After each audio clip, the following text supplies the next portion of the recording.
nós estaremos inicialmente lendo o texto lá de Atos, capítulo 16.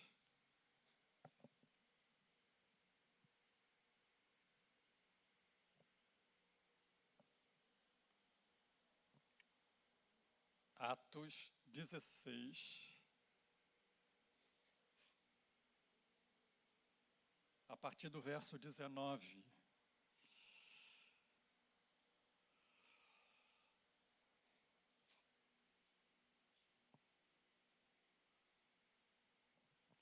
Diz assim a palavra: vendo os seus senhores que se lhes desfizera a esperança do lucro, agarrando a Paulo e Silas, os arrastaram para a praça, à presença das autoridades, e levando-os aos pretores, disseram: estes homens, sendo judeus, perturbam a nossa cidade, propagando costumes que não podemos receber nem praticar, porque somos romanos. Levantou-se a multidão unida contra eles, e os pretores, rasgando-lhes as vestes, mandaram açoitá-los com varas. E depois de lhes darem muitos açoites, os lançaram no cárcere, ordenando ao carcereiro que os guardasse com toda a segurança. Este, recebendo tal ordem, levou-os para o cárcere interior e lhes prendeu os pés no tronco. Por volta da meia-noite, Paulo e Silas oravam e cantavam louvores a Deus. E os demais companheiros de prisão escutavam. De repente, sobreveio tamanho terremoto que sacudiu os alicerces da prisão, abriram-se todas as portas e soltaram-se as cadeias de todos. O carcereiro despertou do sono e, vendo abertas as portas do cárcere, puxando da espada, ia suicidar-se, supondo que os presos tivessem fugido. Mas Paulo bradou em alta voz: não te faças nenhum mal, que todos aqui estamos. Então o carcereiro, tendo pedido uma luz, entrou precipitadamente e, trêmulo, prostrou-se diante de Paulo e Silas. Depois, trazendo-os para fora, disse: senhores, que devo fazer para que seja salvo? Responderam-lhe: crê no Senhor Jesus e serás salvo, tu e a tua casa. E lhe pregaram a palavra de Deus, e a todos os de sua casa, naquela mesma hora da noite, cuidando deles, lavou-lhes os vergões dos açoites. A seguir foi ele batizado e todos os seus. Então, levando-os para a sua própria casa, lhes pôs a mesa, e com todos os seus manifestava grande alegria por terem crido em Deus. Amém. Glória a Deus. Glória a Deus. Vamos orar mais uma vez? Vamos orar mais uma vez? Vamos? Feche seus olhos. Vamos orar. Querido Pai, obrigado pela Tua palavra. Palavra viva, palavra poderosa. Palavra que penetra nos corações, que transforma, que cura, que salva. Palavra que alegra os corações. Palavras que traz o regozijo na alma, traz alegria para o espírito. Obrigado por esta palavra, Senhor. Ó Deus, que o Senhor ministre a cada um de nós conforme a Tua vontade e conforme a necessidade de cada um. É a nossa oração, em nome de Cristo Jesus. Amém. Amém.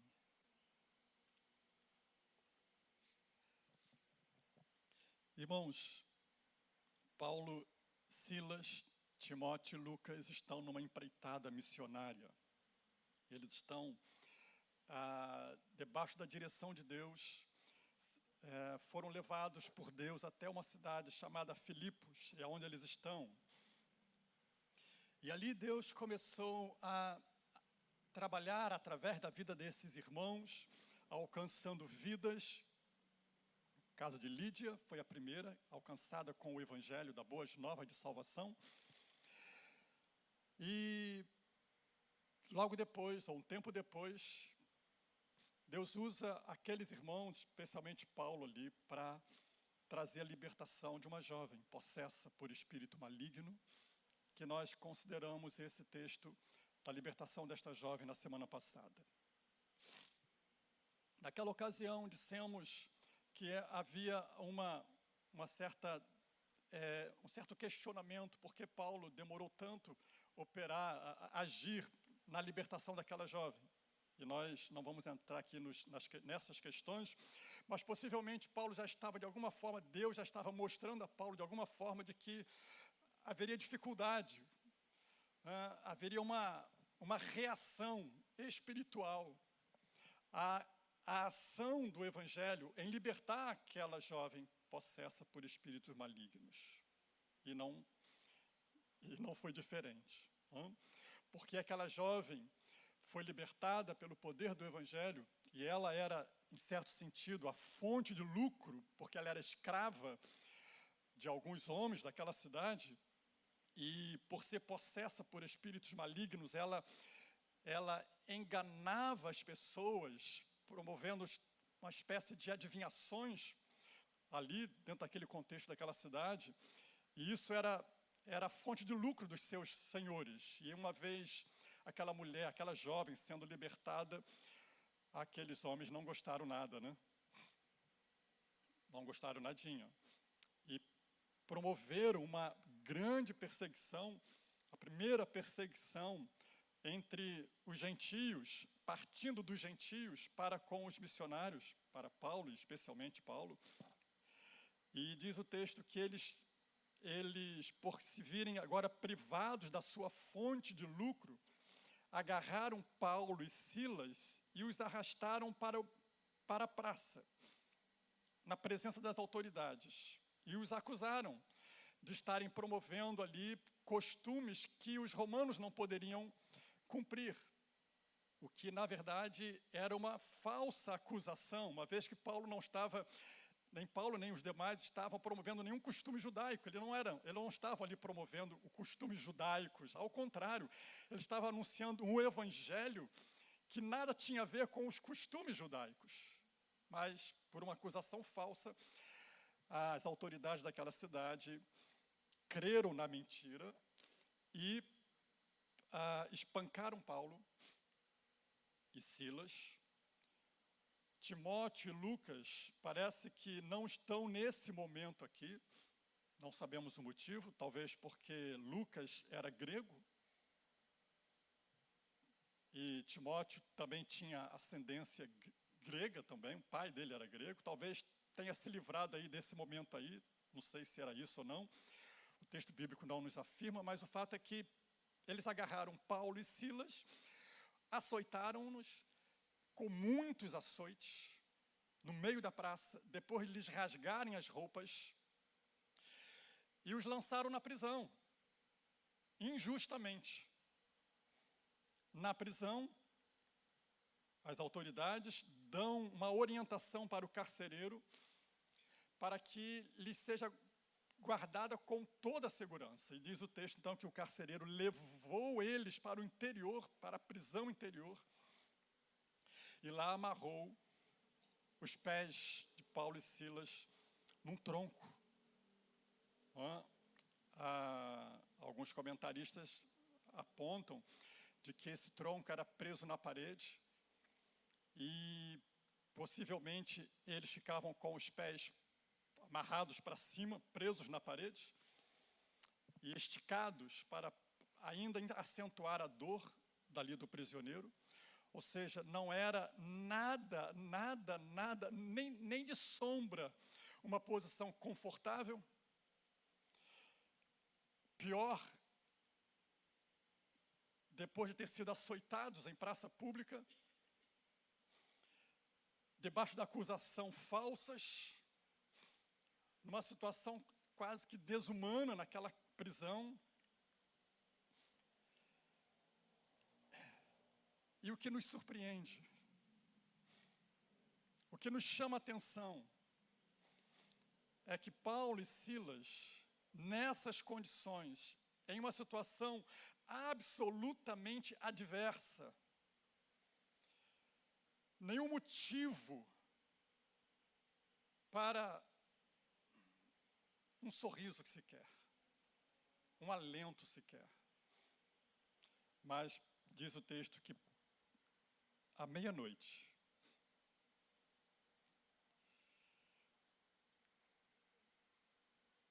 por volta da meia-noite, verso 25, Paulo e Silas oravam e cantavam.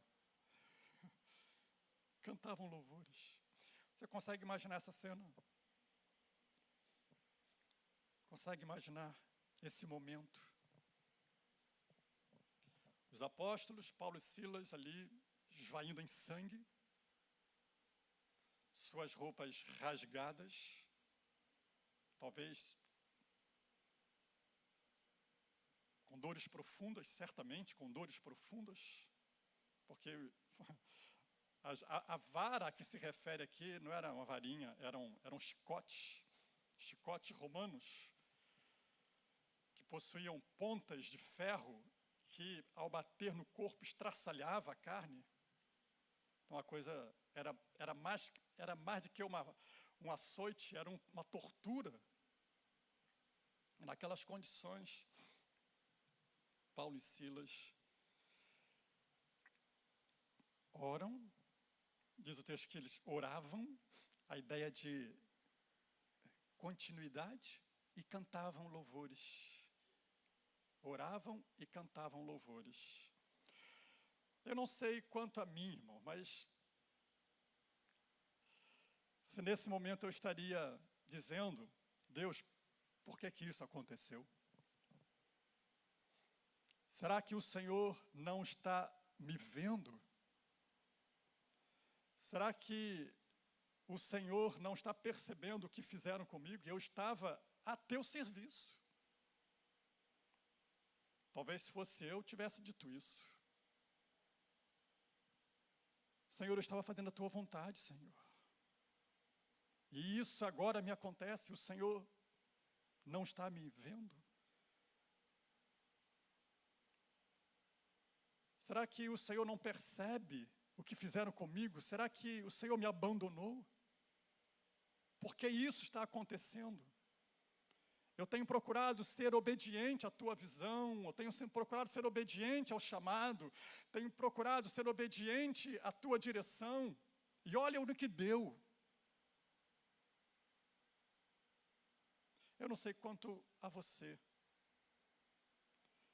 se o que estaria dizendo, quanto a nós, o que estaríamos dizendo nesse momento de profunda adversidade. Irmãos, esse texto, ele me chama à reflexão de como eu tenho reagido às adversidades da vida. Ele me chama a refletir na forma como eu tenho reagido a esses momentos em que não há nenhum motivo para alegria. Não há nenhum motivo para eu dar um glória a Deus, um aleluia. Parece que tudo me leva a questionar, na melhor das hipóteses, ou mesmo até murmurar, reclamar, maldizer, praguejar, amaldiçoar, a afrontar Deus, porque, afinal de contas, o Deus que diz que cuida de mim, parece que me abandonou. E aí? Paulo e Silas, nesse tempo, nesse momento aqui, esse texto está aqui para me mostrar que Deus deseja que nós tenhamos reações positivas em situações adversas. Como Paulo e Silas nos deixa aqui um exemplo de homens que enfrentaram situações adversas de cabeça erguida, olhando para o alto, Homens que enfrentaram situações de intensa luta, de intensa tribulação, de aflição, olhando para o alto. Olhando para o alto. E com louvor e adoração nos lábios. Esse é um desafio para nós, irmãos. Esse é um desafio para o crente. Muitas vezes, em situações muito menos gravosas, a que Paulo enfrentou, nós permitimos que a murmuração tome conta dos nossos lábios. Nós permitimos que o queixume nos domine. Um sentimento de autocomiseração nos domine. Um sentimento de tadinho de mim nos domine. Ai, Deus, tadinho de mim, e agora? Um sentimento de autopiedade. Eu não merecia isso. Eu não merecia passar por isso. Será que Deus não está vendo isso? Por muito menos, irmãos, os nossos lábios deixam de adorar.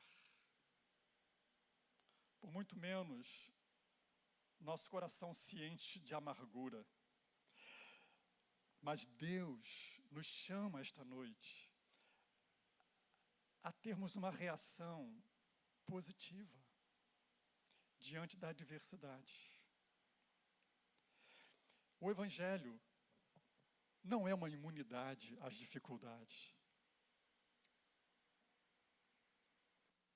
Jesus disse aos seus discípulos, e de tabela a todos nós, de que neste mundo nós teremos aflições. Às vezes, justamente por ser um cristão, nós vamos ter aflições. Em situações que outros talvez não enfrentassem dificuldade, o cristão enfrenta. Jesus disse, no mundo passais por aflições. Mas Ele nos deixou o caminho para enfrentar isso. Ele nos deixou a forma como devemos enfrentar isso, como devemos reagir às aflições da vida. Ele disse, no mundo tereis aflições, mas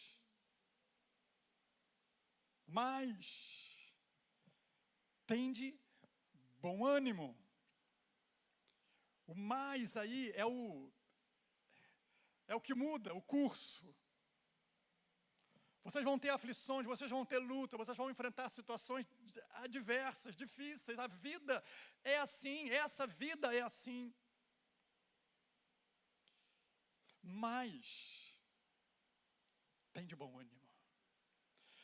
Deus nos chama a que tenhamos bom ânimo diante das adversidades, porque elas muitas vezes nos arrebatam todo o ânimo, nos suga toda a energia. E nós ficamos como que sem forças, sem ânimo, ou sem alma, como que morto. Então Jesus diz, tem de bom ânimo, João 16, 33. Tem de bom ânimo. Estas coisas vos tenho dito, para que tenhas paz em mim. No mundo tereis aflições, mas tende bom ânimo. Deus diz para você, hoje, tende bom ânimo. Eu não sei que situação adversa você está enfrentando, mas não importa, a solução, o caminho é um só. Tem de bom ânimo. Tem de bom ânimo. Ter bom ânimo é não deixar-se dominar pelo sentimento de autopiedade. Aquela, eu não merecia isso, tadinho de mim. A autopiedade vai produzir murmuração em nosso coração, em nossos lábios. Sempre. Quando você começa a olhar para si e ter pena de você, pena da sua... Você inevitavelmente vai dar lugar à murmuração. Foi o que aconteceu várias vezes com o povo de Israel, quando começava a ter pena de si, porque estava num deserto, não tinha água, não tinha comida, não tinha isso, não tinha lá o que eles tinham lá no Egito, e eles diziam para Moisés, Moisés, a gente vai morrer, Moisés. E agora o que vai ser de nós? E começavam a murmurar. Não é? Irmão, se há uma coisa que desagrada profundamente a Deus, murmuração. Profundamente, irmãos. Murmuração desagrada a Deus. A Bíblia está cheia de exemplos e de exortações contra a murmuração. Apenas a título de exemplo, se você quiser conferir, primeira carta de Paulo aos Coríntios, Paulo cita alguns momentos da história de Israel, e especialmente no que diz respeito à murmuração, ele vai dizer assim, 1 Coríntios 10, verso 5. No capítulo 10, Paulo está tomando como exemplo para a igreja, exemplo para nós, a história de Israel. E ele vai dizer, começa o capítulo 10 dizendo assim, ora, irmãos, não quero que ignoreis que nossos pais estiveram sob a nuvem. Todos passaram pelo mar. Todos foram batizados assim na nuvem como no mar, com respeito a Moisés. Todos eles comeram de um manjar espiritual, beberam da mesma fonte espiritual, porque bebiam de uma pedra espiritual que os seguia, a pedra era Cristo.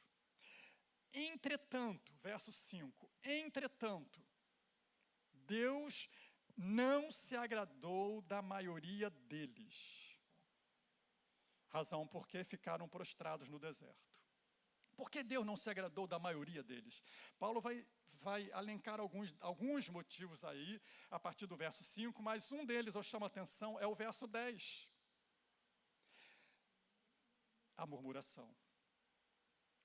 Deus não se agradou da maioria do povo de Israel que saiu do Egito, que experimentaram as bênçãos de Deus na saída do Egito e durante a travessia do deserto. Deus não se agradou da maioria deles por conta de que murmuraram. A murmuração desagradou profundamente a Deus e por causa da murmuração, toda a geração que saiu do Egito pereceu na travessia do deserto. Que coisa, hein? Todo dia, aquele povo enterrava centenas de pessoas. Porque todos que saíram, quase 1 milhão e poucas pessoas, todas elas morreram no deserto. Porque Deus não se agradou deles. Por quê? Por causa da murmuração. Se há uma coisa que aborrece profundamente a Deus, é a murmuração. Como temos reagido às adversidades da vida?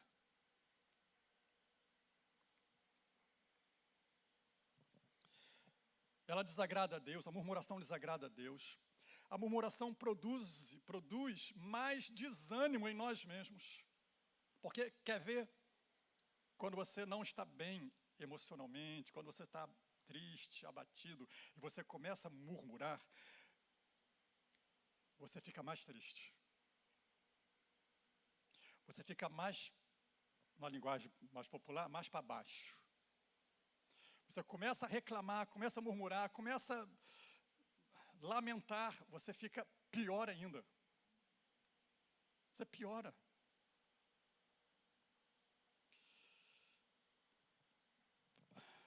Livro de Provérbios vai dizer, Provérbios 17, 22. Provérbios 17, 22 diz assim, o coração alegre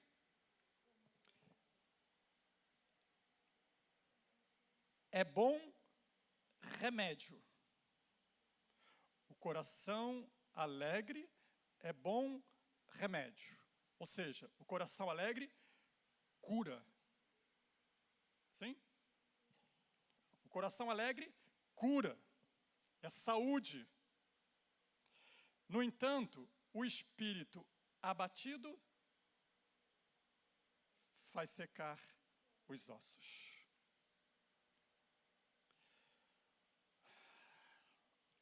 O espírito abatido, ele se abate ainda mais com a murmuração. A murmuração é um veneno para a alma. Entenda isso, entendamos isso. A murmuração faz secar os ossos. É uma linguagem figurada para mostrar que ela adoece. Ela abafa ainda mais o respirar, a respiração.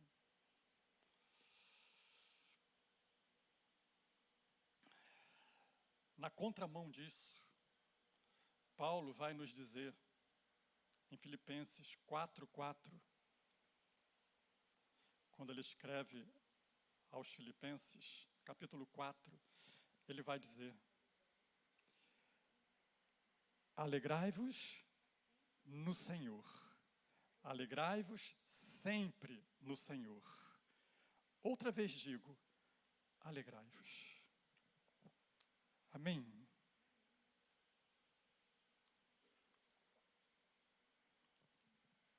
O que Paulo e Silas estavam fazendo naquela prisão?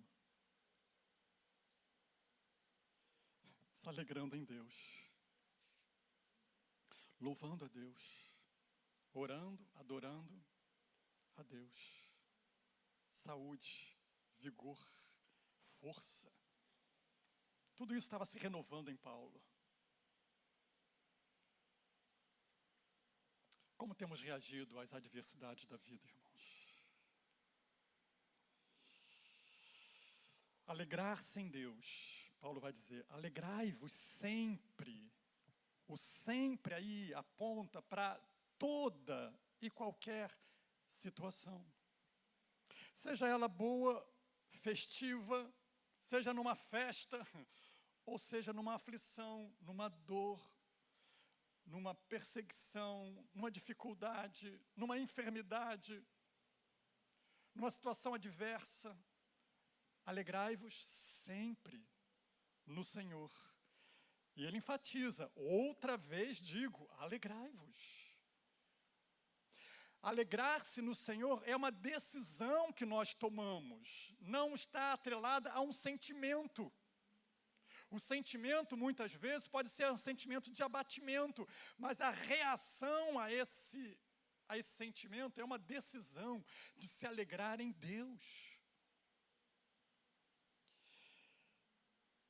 É um levantar-se por dentro. É um colocar-se de pé por dentro. É uma atitude de fé num Deus que a gente sabe que é soberano e que ama e que está cuidando dos seus. As circunstâncias, elas não são as mil maravilhas, mas eu sei que tem um Deus que está cuidando de mim. Aleluia. Eu sei que tem um Deus que é soberano e que este Deus me ama. Ah, Ele me ama, eu sei disso. E não importam as circunstâncias à minha volta, eu me alegro nele. Eu me alegro nele. É a oração de Abacuque, ou o louvor de Abacuque,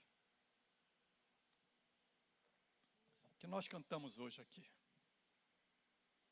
Ainda que a figueira não floresça, ainda que a oliveira não dê o seu fruto, ainda que a vide não dê o seu fruto, ainda que não haja mantimento na mesa, ainda que os currais estejam vazios, na linguagem de Abacuque isso fazia muito sentido, né? Ainda que falte,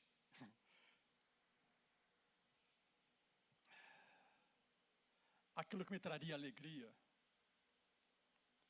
humanamente falando, ainda que a situação esteja muito difícil, Abacuque vai dizer, todavia, eu me alegrarei no Senhor. Abacuque 3. Coloca aí para mim, acha aí para mim, bota aí, por favor.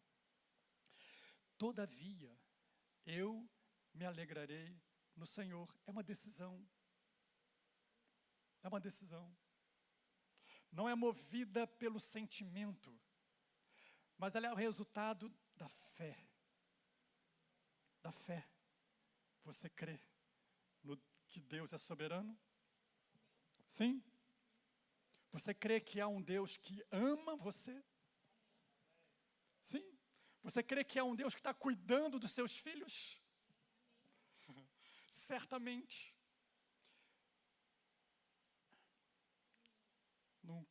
Nunca nos deixa só. Você crê que um Deus que nunca te deixa só? Nunca, nunca, nunca, nunca. A palavra de Deus diz, Deus dizendo, através do autor de Hebreus, né, ele diz, repetindo uma promessa do Antigo Testamento: nunca te deixarei, jamais te abandonarei. Ouça Deus dizendo isso para você. Porque Ele está dizendo isso para você. Eu nunca vou te abandonar. Eu nunca vou te deixar. Alegre-se em teu Deus. Abacuque disse: eu todavia me alegrarei no Deus da minha salvação. Eu me alegrarei no Deus da minha salvação. Olhe para cima. Você está enfrentando luta, dificuldade, adversidade. Olhe para cima. Se alegra no Deus da tua salvação. Eu poderia aqui pensar em Jó. Irmãos, você conhece a história de Jó, né? Eu não conheço nenhuma história que chega perto da história de Jó.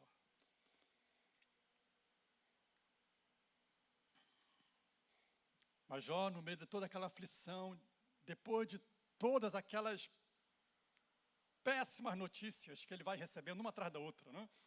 Eu só escapei para te trazer a notícia. Aconteceu lá uma catástrofe lá na casa dos seus irmãos e morreu todo mundo.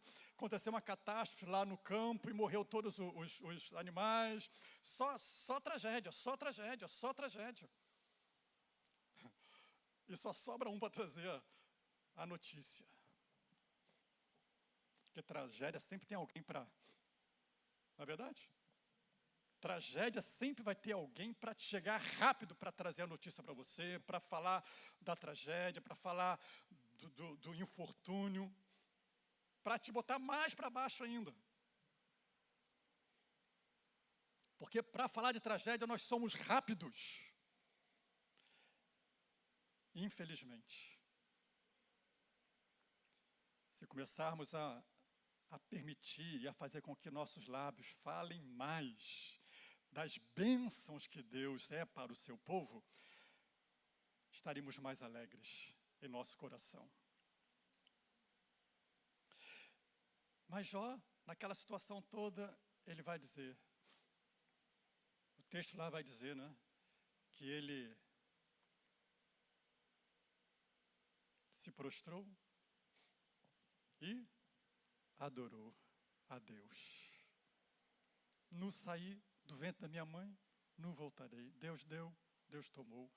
Bendito seja o Senhor.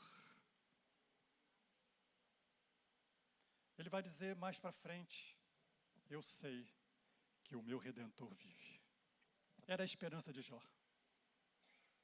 Era a confiança dele. Ele não estava entendendo nada do que estava acontecendo com ele. Pode ter certeza disso. A gente sabe o que estava por detrás da história porque a gente leu a história depois que já passou. Mas ele não sabia o que estava acontecendo. Ele não sabia o que tinha acontecido lá, naquela conversa lá. Não sabia nada disso. Tudo era novidade para ele. Mas ele tinha uma confiança. Ele disse, eu sei que o meu Redentor vive. Eu não estou entendendo o que está acontecendo, mas eu sei que o meu Redentor está vivo. Eu sei que há um Deus que por fim se levantará e eu o verei.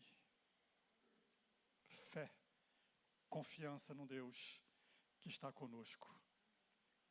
Sempre, sempre cuidando, zelando pelos seus, que não nos deixa só, todo o tempo, todo o tempo. E em tudo, Deus tem seus propósitos, irmão. A nossa vida não é uma sequência de acasos. Deus tem os seus caminhos, Deus tem os seus propósitos. Como Deus estava fazendo cumprir os seus propósitos na vida de Jó, na vida de Paulo e Silas, naquele momento da prisão. Deus estava cumprindo os seus propósitos na vida deles. E aí, irmãos, quando a gente reage de forma positiva a esses momentos da vida, conforme Paulo e Silas nos dão aqui um exemplo, sabe qual é o resultado disso? Paz. Paz. Essa paz que sinto em minha alma. Paz. Não é porque tudo está bem, mas é porque os meus olhos estão em Deus. Então eu tenho paz. Jesus disse, quando ele falou das aflições, ele diz assim: estas coisas vos tenho dito para que tenhais paz, para que em mim tenhais paz. João 16:33. Estas coisas que vos tenho dito é para que em mim tenhais paz. O que Deus quer que você tenha é paz. Sabe o que é paz? Paz. Pequenininha a palavra, né? Mas faz uma diferença quando ela está aqui dentro. Enorme. Paz. Tenha paz. Tenha paz. Deus é soberano. Deus está cuidando. Tenha paz. Olhe para Ele. Confie nele. Louve e adore-o. Mesmo na adversidade. Apesar da adversidade. Da situação difícil. Não permita que você seja dominado por um sentimento de autopiedade, de autocomiseração, de quem diz: ai, ai, ai, tadinho de mim. Não, não. Isso vai adoecer ainda mais. Isso vai secar os seus ossos, tirar o brilho e enfermar a tua alma.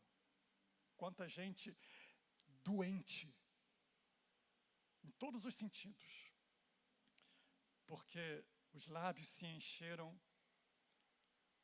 de murmuração, no momento da adversidade. Mas o texto nos chama a termos uma reação diferente. Amém? Para que tenhamos paz.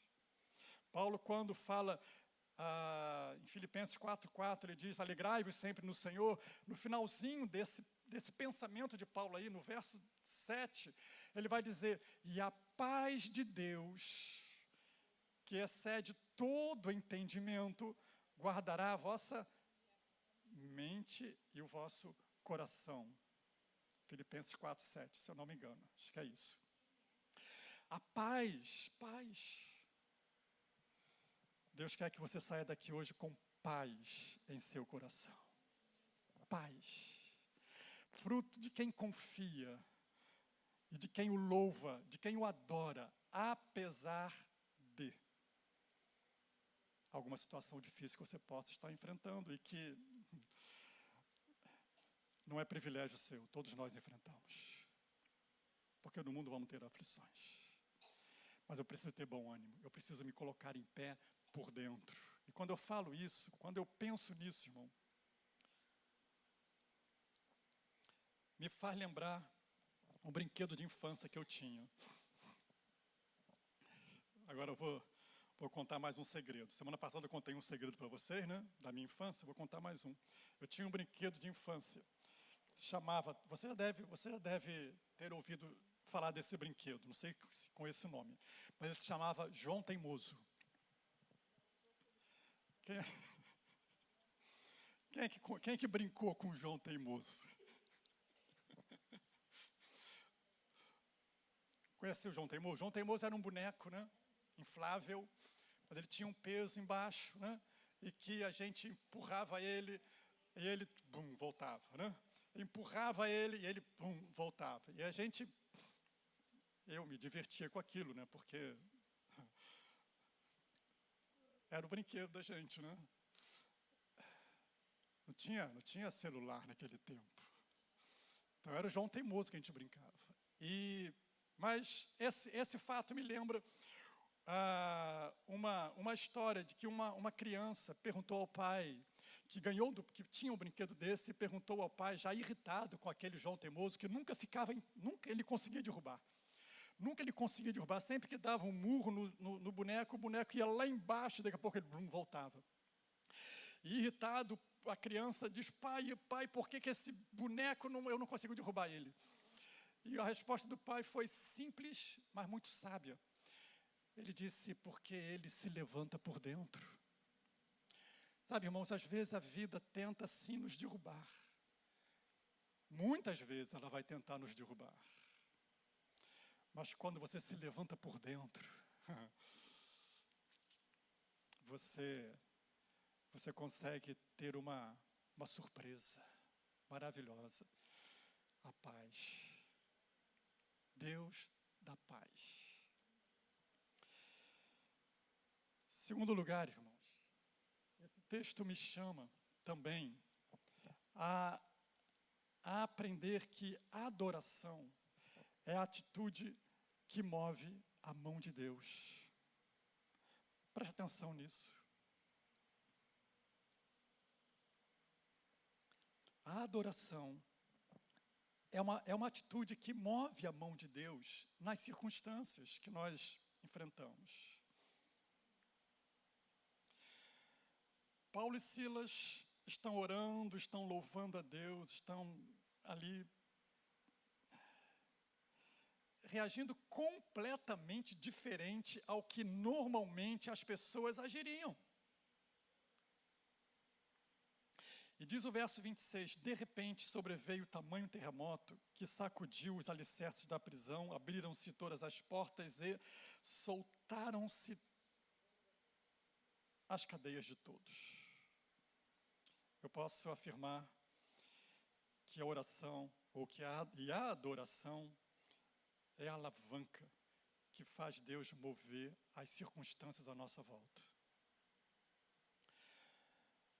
Deus fica tão alegre quando o povo dele reage em fé, em sintonia com a direção dele, com a vontade dele, que ele age. E ele começa a mudar situações. Ele começa a produzir alguns milagres. Ele começa a agir de forma sobrenatural, porque o agir de Deus é sobrenatural. E aí, queridos, você quer ver Deus agir nessa situação que você está enfrentando de luta, de dificuldade, de adversidade? Comece a adorar. Apesar da dificuldade. Adoração é uma palavra, no português, ela é uma palavra completa, né? Ela fala de adoração, ela fala de oração e ela fala de ação. Está tudo ali, né? Na própria palavra, né? É aquela adoração que adora a Deus, que louva a Deus, mas que também intercede, busca, clama, ora, e que também age. Tem ações positivas, tem reações corretas. E aí, irmãos, é esse momento em que Deus começa a agir. É esse momento em que Deus começa a trabalhar nas circunstâncias e através das circunstâncias. É nesse momento que Deus começa a trabalhar em mim e através de mim. Eu acho muito significativo um momento na vida de Ana. Primeiro livro de Samuel, capítulo 1, verso 12 e 15. Não dá para a gente ler todo o texto, não vamos ler todo o texto, mas você conheça a história. Ana estava passando por um momento de intensa aflição, até de perseguição por causa da sua irmã, que a irritava profundamente. Era um problema de família gravíssimo que Ana estava enfrentando. E ela orava, ela estava orando. E nesse momento aqui, ela está lá onde que seria o templo, não era o templo ainda, mas junto lá, no local da adoração.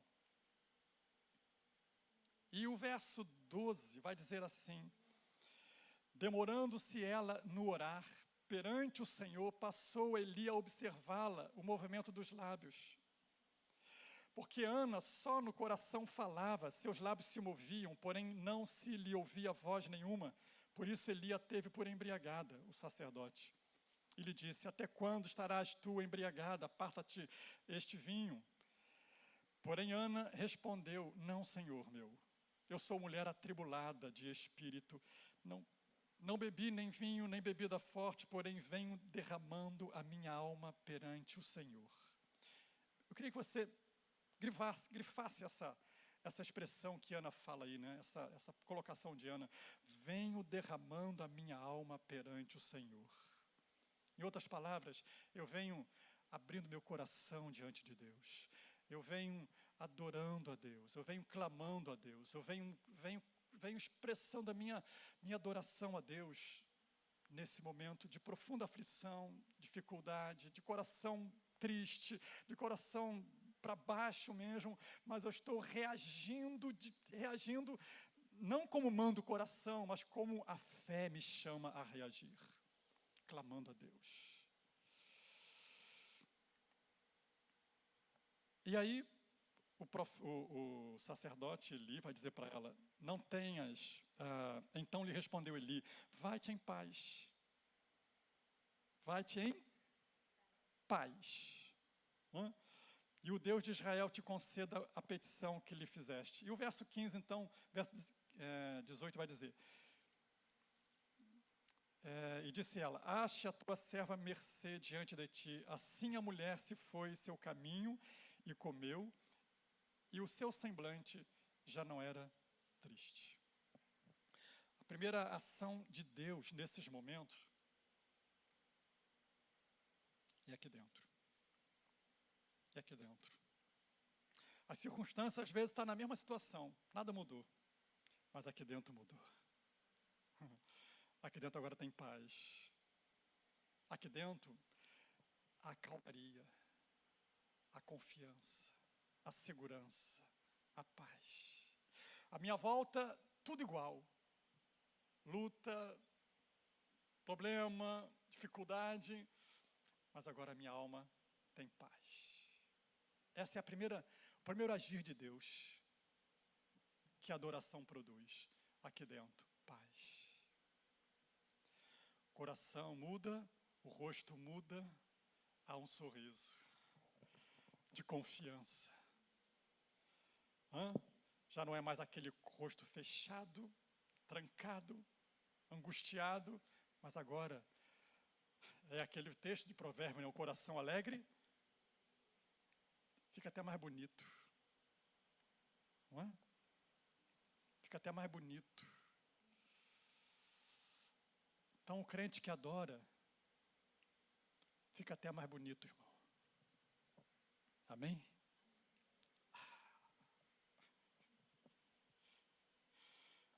Você quer ficar bonito? Você quer ficar mais bonito? Pronto, melhorou, né? Você quer ficar mais bonito, mais bonita? Aprenda a adorar. Aprenda a adorar a Deus nas adversidades. Amém, irmãos? E sabe que Deus também muda as circunstâncias à volta também, porque quando Ele começa a trabalhar aqui dentro, sabe, isso se expande para o lado de fora, e Deus também faz com que as circunstâncias do lado de fora também comecem a ganhar um novo contorno. A gente começa a ver a mão de Deus agir em todas as áreas da nossa vida, em todas as circunstâncias da nossa vida. Tudo fruto de quem vem derramando a sua alma perante o Senhor. Como Paulo e Silas estavam fazendo naquela cadeia. Todo lanhado, de chibatadas. Pés presos no tronco, aquela posição assim, né? Com os pés. Bastante desconfortável. Mas ele estava orando e adorando a Deus em paz.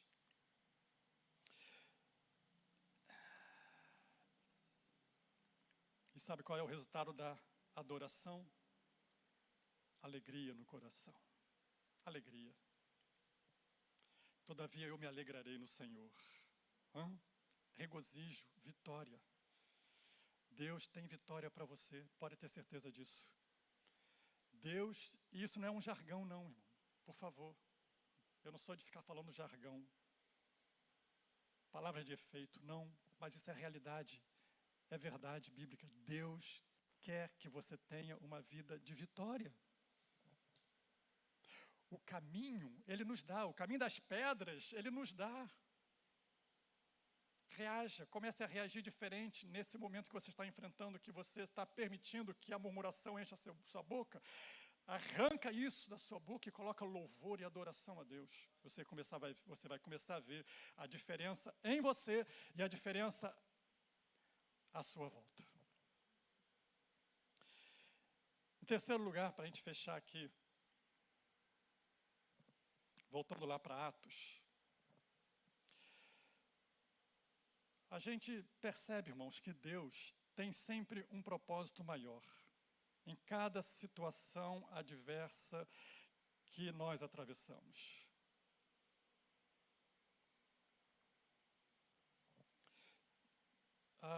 Paulo e Silas estão ali na prisão, eles reagem de forma diferente, de forma positiva mesmo, adorando a Deus, louvando a Deus. Deus age por conta daquela reação, daquela ação de Paulo. Deus reage àquela adoração, agindo em favor de Paulo. E nas circunstâncias também à sua volta, as cadeias se abrem e tudo mais. Mas o que nós percebemos é que Deus tinha um objetivo ainda mais, um alcance ainda maior em toda aquela situação. O alcance maior de Deus em toda aquela situação em que Paulo e Silas estavam enfrentando era nada menos de que alcançar uma família, uma pessoa com a salvação. Sabe, Deus está todo o tempo trabalhando nas circunstâncias da nossa vida.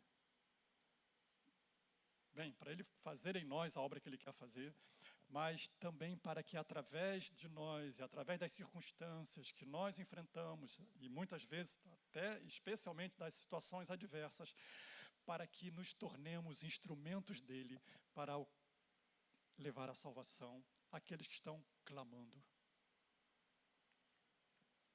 por salvação. Esse carcereiro, ele quando percebe que a situação ali, houve um terremoto, as cadeias se abriram e na cabeça dele, ele imagina, fugiu todo mundo. E fugir todo mundo na situação dele ali era pena de morte, pena capital para o carcereiro. A lei romana punia severamente o soldado que permitisse que um prisioneiro fugisse. Imagine todos os prisioneiros fugindo. Ele sabia que havia uma sentença já decretada de morte para ele. Ele iria morrer. Mas havia também uma sentença de morte ainda pior sobre a cabeça daquele carcereiro que Deus queria reverter. Sabe por quê? O homem pecador, o homem que ainda não tem Jesus, o homem que ainda não teve um encontro com Jesus, ele também está debaixo de uma sentença de morte. O pecado nos colocou debaixo de uma sentença de morte. Paulo vai dizer em Romanos 3, 23, todos pecaram e destituídos estão da glória de Deus. Ele vai afirmar em Romanos 6, 23, o salário do pecado é a morte. Há uma sentença de morte por causa do pecado sobre todos nós, toda a humanidade. Pior do que a sentença de morte que estava, humanamente falando, sobre a cabeça desse carcereiro. Havia uma sentença de morte espiritual por causa do pecado. E Deus queria que ele conhecesse a verdade, que ele conhecesse a Jesus, que ele conhecesse o plano da salvação, que ele conhecesse a mensagem de salvação que anula a sentença de morte pelo perdão que está em Cristo Jesus. Deus queria alcançar aquele carcereiro. E Deus só tinha um caminho para fazer isso. Porque se ele tivesse outro, ele teria usado outro. E o caminho era levar Paulo lá para dentro da prisão. Levar Paulo e Silas lá para dentro da prisão. Às vezes nós não entendemos os caminhos de Deus. Eu disse às vezes, não. Muitas vezes nós não entendemos os caminhos de Deus. Por que Deus nos faz enfrentar algumas situações ou nos coloca em algumas situações que a gente diz, caramba, que situação terrível é essa que eu estou vivendo. Mas pode ter certeza, Deus está querendo te usar nesse momento, nessas circunstâncias, para que de alguma maneira alguém próximo de você possa conhecer o Evangelho de Jesus, a boa nova de salvação, a salvação em Jesus Cristo. Há um propósito maior, irmãos. Deus trabalha em todo o tempo para salvar alguém. Não há acasos. Você não está aqui hoje por um acaso, porque alguém te chamou, ou porque você teve vontade de vir aqui. Deus te trouxe aqui. Porque Ele tem um propósito maior na sua vida, de salvação, de transformação, de novo nascimento. Um propósito que ultrapassa as questões humanas, alcança as questões eternas. A tua salvação. Deus está trabalhando em todo o tempo para te levar a conhecer o Salvador. Foi o que Deus estava fazendo aqui, levando Paulo para aquela prisão, porque ali ele haveria de testemunhar para aquele carcereiro, para a família daquele carcereiro, para os presos que estavam naquela prisão. E o resultado disso aqui, irmão, o resultado disso aqui é que Paulo diz para o carcereiro, quando ele vai se suicidar, né, ele diz, não faça isso, porque estamos todos aqui. Está tudo sob o controle de Deus. É isso que Paulo está dizendo. Está tudo sob o controle de Deus. Deus está controlando tudo e Ele está conduzindo tudo para que você possa ter um encontro verdadeiro de transformação, de salvação com Ele. A pergunta que o carcereiro faz, ela é emblemática. Ele vai dizer, o que devo fazer, senhores, para que eu seja salvo? Eu não sei exatamente, alguns vão discordar aqui, se ele está se referindo a salvação realmente da mensagem que Paulo estava pregando. É bem possível, é bem razoável que ele tenha feito essa pergunta por isso. Alguns vão dizer que ele estava querendo se livrar da sentença de morte romana. É possível também, mas creio que a pergunta dele é muito mais profunda, é muito mais significativa, é muito mais existencial. O que eu preciso fazer para ser salvo? E a resposta de Paulo é muito objetiva e muito direta e muito clara, quando ele diz, crê no Senhor Jesus e serás salvo. Só isso, pastor, só isso. Crer em Jesus e serás salvo. Sabe, irmãos, Deus tem um propósito em tudo que Ele faz. Ou para usar você para levar salvação ao outro, ou se você é o outro, para você conhecer a salvação que alguém está mostrando para você através de Jesus Cristo. Mas Deus sempre estará trabalhando para promover salvação. Sempre, sempre. Foi para isso que Ele veio a esse mundo. A cruz responde porque Jesus veio a este mundo para salvar os pecadores, todos nós, pela fé nele. Aquele que crê, Jesus disse, será salvo. Crê no Senhor Jesus. Não sei se Paulo estava entendendo aquele momento ali, até chegar ali. Talvez não. Ele talvez, se fosse eu ali, diria, Senhor, por que eu estou aqui, né? Olha onde eu vim parar. Eu queria ir para a Ásia. Eu queria ir lá para Bitínia, mas olha só, o Senhor me impediu de ir para lá e me trouxe para a prisão. Que negócio é esse? Eu não sei. Eu tenho para mim que não, porque o que ele faz ali mostra que não. Verdade? Estava louvando a Deus. As circunstâncias é com Deus. Eu vou reagir de forma positiva diante de Deus. Deus cuida das circunstâncias. Deus sabe o que está fazendo. Deus sabe. E Paulo agora começa a entender, quem sabe, né? Por que ele estava ali. Talvez você consiga entender, comece a conseguir entender por que você está aqui esta noite. Para ouvir de um Deus que ama, que cuida e que quer salvar a sua alma, que perdoa o pecado, que basta crer e recebê-lo no seu coração, como o carcereiro e toda a casa dele fizeram, ouviram a palavra, creram e lhes pregaram a palavra, verso 32, lhes pregaram a palavra de Deus e a todos da sua casa.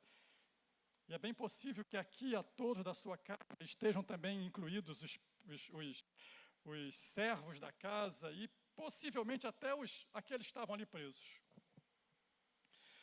Naquela mesma hora da noite, cuidando deles, lavou-lhes os vergões dos açoites, e a seguir foi ele batizado e todos os seus.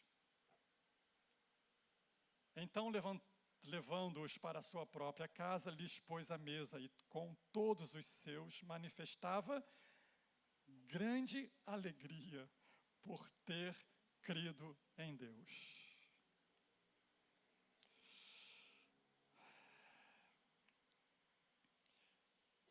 Eu não sei, queridos, eu não sei explicar por que muitas vezes enfrentamos lutas, dificuldades. Muitas vezes eu não tenho as respostas para mim mesmo. Mas eu sei que há um Deus que está cuidando de mim. Eu sei que Deus tem propósitos através de mim, em mim e através de mim. Assim como também Deus tem em você e através de você. Propósito de paz, de produzir paz, de produzir alegria no seu coração, de renovar a esperança, de dar um motivo para você ter esperança, o que tem se tornado raro em nosso tempo. O que mais as pessoas carecem é de esperança. Esperar o que mais? Não é? Um mundo tão confuso que estamos vivendo, tão conturbado, tão cheio de notícias terríveis. Dificuldades, lutas, aflições, dores, enfermidades, tanta coisa, não é? Tanta coisa. Mas há um motivo para se alegrar. Não nesse mundo, mas em Deus. Há em quem esperarmos. Não das autoridades, não da política, não do governo, não. Em Deus. Ele é e quer ser a nossa esperança e a sua esperança. Não de tempos melhores aqui, porque sabemos que aqui vamos ter aflições até o último dia da vida. Vamos ter o alento de Deus, a companhia de Deus, a ajuda de Deus, mas vamos ter sempre aflições. Mas Ele nos dá uma esperança de algo além daqui. Ele nos dá a certeza de que ao partirmos daqui, Ele estará nos recebendo nas moradas celestiais, onde tem ruas de ouro, como foi dito aqui hoje. Há uma esperança. Há um futuro seguro, maravilhoso, que aguarda aquele que põe a sua confiança em Deus, que olha para Ele e que o adora, apesar das aflições deste mundo. Esse texto me chama, irmão, nos chama a ter uma reação positiva diante das aflições deste mundo, com adoração, com louvor, com gratidão a Deus, com o coração que se derrama na presença dEle e que o admira, que o adora, que o louva, mesmo que à nossa volta esteja caindo tudo. E você não veja solução, não veja... Mas não se deixa levar pelo sentimento que às vezes abate mesmo, sabe? Abate mesmo e dá tristeza. Mas reage movido pela fé num Deus que é fiel. Um Deus que está com a sua mão estendida e que não nos deixa sozinho. Está sempre com o seu povo, com aqueles que nele confia, com aqueles que põem a sua esperança nele, com aqueles que dizem, Senhor, a minha vida te pertence, eu sou teu, e eu creio em ti, eu estou seguro em ti, e eu vivo para ti, eu adoro a ti, não importa o que aconteça. E isso honra a Deus, e Deus honra a fé. Que Deus nos abençoe, irmãos. Que Deus nos abençoe. Que Deus nos abençoe. Eu não sei o que você está enfrentando hoje, mas eu quero orar com você esta noite. Orar com você. Não sei se você já fez a sua decisão, como aquele carcereiro fez, de dizer, o que é que eu faço agora? Há uma coisa a fazer, crer em Jesus. Entregar sua vida a Ele. Deixar na mão dEle a sua vida, porque Ele vai te conduzir em segurança e debaixo da bênção dEle. Então eu quero orar com você agora. Querido Deus e Pai, que a Tua palavra, Senhor, produza fé nos corações. Aquela fé, Senhor, que olha para o alto, sabendo que o Senhor é Deus que vê, é Deus presente, é Deus que ama, é Deus que cuida, é Deus que está junto, é Deus que está conduzindo todas as coisas, até mesmo em meio às adversidades. Que o Senhor, Pai, nesta noite, abençoe cada vida aqui, Pai. Que a Tua palavra, Senhor, traga a alegria e renove a esperança. E que nos faça entender que onde quer que estejamos, seja qual for a circunstância que estejamos vivendo, ali o Senhor deseja nos usar, para que outros possam conhecer o Jesus que um dia também nos transformou. Em nome de Cristo Jesus eu oro, agradecido. Amém. Amém. Perto quero